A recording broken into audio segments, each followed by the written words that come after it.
Hey everyone. Today I'd like to talk about 5 simple steps or things you can do to improve your business use cases.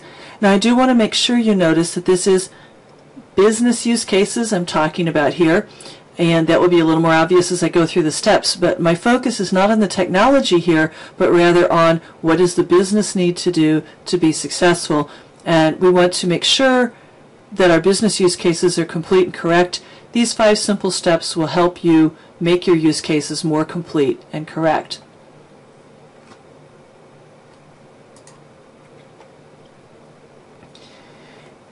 What I do with these steps is after I write a draft of the business use case that I think is covering the essential steps of the process, then I'm going to apply my 5 simple steps to improve the use case.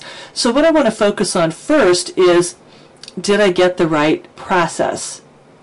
And then I'm going to go back and I'm going to use these 5 simple things to make my use cases easier to read, more complete, and more correct. So my first thought is get the process written down, then I worry about making it pretty, making it complete, making it correct. I find that an easier way than to try to do everything at once. So I like to focus. So what's step 1? This is so easy. Just number each sentence. You might have written your initial business use case just as a paragraph. Sometimes people do. Even if you've listed it as a series of sentences or a series of paragraphs, you want to go back and through and number each paragraph. I know that seems very simplistic, but why? Why do we do this? It makes the use case easier to review and comment on. So people can say, oh, in step 3 of the use case, I noticed that. So it makes it easier to talk about. It also makes it easier to reference parts of the use case, maybe from an alternative flow. So, for example, you might have an alternative flow that says, in step 3 of the use case, the user may select to do this other thing, whatever the other thing is. In step 5 of the use case, the user could select an alternate calculation for interest. I don't know, whatever it might be. So we want to be able to reference the sentences of the use case by number. And it also makes it easier to trace other requirements. You might have another requirements document and you say, oh, this piece of the user interface, for example, implements steps 5 through 7 of this use case. So having the steps numbered just makes it easier to do that sort of thing. And here I'm just showing an example of numbered steps. I've just gone through and written numbers. Now one thing that's kind of odd in here, and I'm going to go ahead and point it out because I know people are going to ask, is what is this thing? That's not a numbered step. Well, it's not. It's a label. It's a label. It's just a place. Why is it a label? Why did I put it there? Because if you look at the bottom, it says return to contact members, which is the label. So I could have it go back to a step number, return to step 2 or return to step 3 or whatever. This way, if I renumber the use case, I don't have to renumber the labels. So that's why I did it. This is a fixed point in the use case. I know I'm going to have to come back to here. I don't want to have to renumber a later step to say return to there. So I just did it as a label instead of a numbered step. They both work. So here we have the numbered steps, easy to review, and I've added a label to make it easy to do, basically a go-to.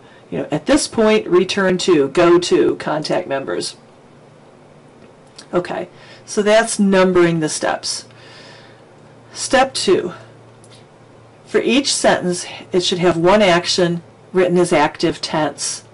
So every numbered step in the use case should have one action. If you have the word and between 2 parts of the sentence and each part of the sentence has a verb, then you have 2 actions in it and you need to split it into 2 sentences. By putting each action into a separate sentence, it makes it easier to find missing actions because there may be something in between. If you say the user does this and that, well, what if the system needed to respond in between? It's harder to see that when you have the sentences combined. So we want to make sure that each sentence is its own numbered step, and that will help us find if there's missing steps. It'll help us find if there's system responses, and that all helps you make your use case more complete and correct. What's active tense? Active tense is described by verbs ending in the letter S, like asks, notifies, describes, contacts, enters. And we use active tense because it makes it seem like the use case is happening right now, which makes it a little easier for us to understand it and review it. It also leads to consistency in our writing of the use cases, which makes them easier to review. So here's some examples. The homeowner enters the review into the website and clicks submit. Okay, notice the word and there's two verbs. We have enters and clicks. So I need to split that sentence into two statements. The homeowner enters the review into the website. The homeowner clicks submit. By doing that, I can now ask myself the question, is there a step in between? In between entering a review into the website and clicking submit, is there something that should be happening, such as, should the system do an automatic spell check? There's a thought. I might not have thought of that if I looked at the original sentence, because it looks like it's all together, enter the review, click submit. But by splitting it, I can ask myself, does the system need to do anything when the homeowner enters a review? Is there some kind of response? Maybe there isn't, but maybe there is. So it gives me a chance to ask that question. I might have also noticed, before I go on, that I used active tense, enters, clicks, nice active tense verbs. So we're doing something. We have behavior. It's not passive. It's something the person's doing right now. Step 3. Write each statement, each sentence of your use case in the form subject, function, object. Subject is your actor or the system. Function is an action. And the object is what you do the action to. So what this does, by structuring the English this way, it helps you make your use case more complete.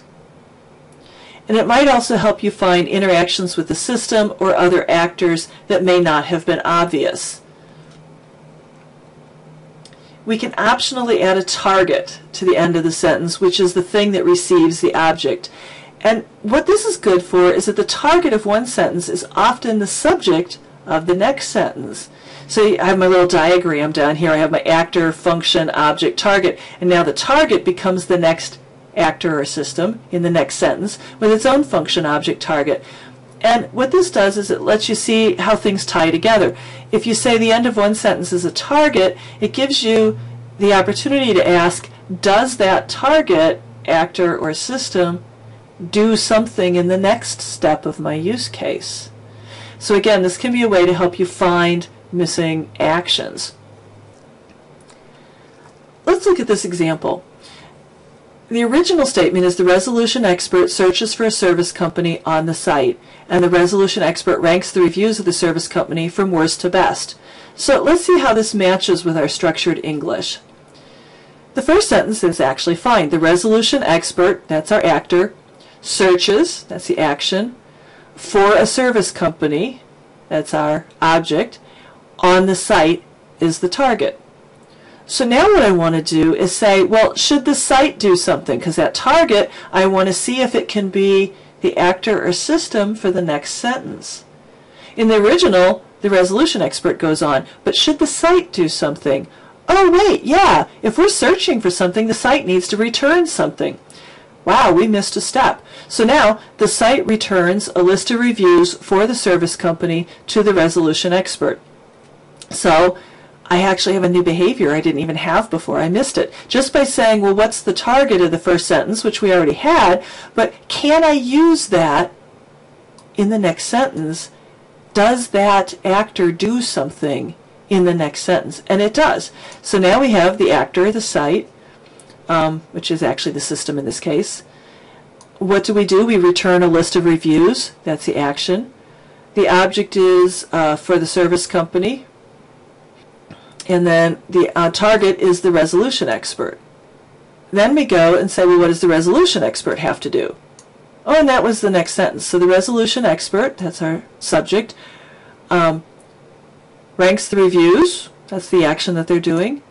The object is the service company, and the target is on the site.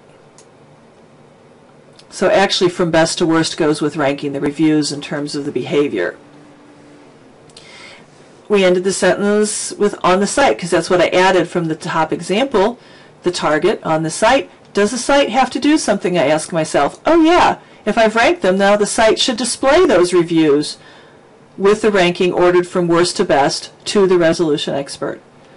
So you see, by using the structured English, then we can go back and we can say, are we missing behavior? And it makes it easier to find it because now we have that help. We say, well, on the site, which was the target of the first step, we can now ask ourselves, does that target, that actor or system, do something in the next step?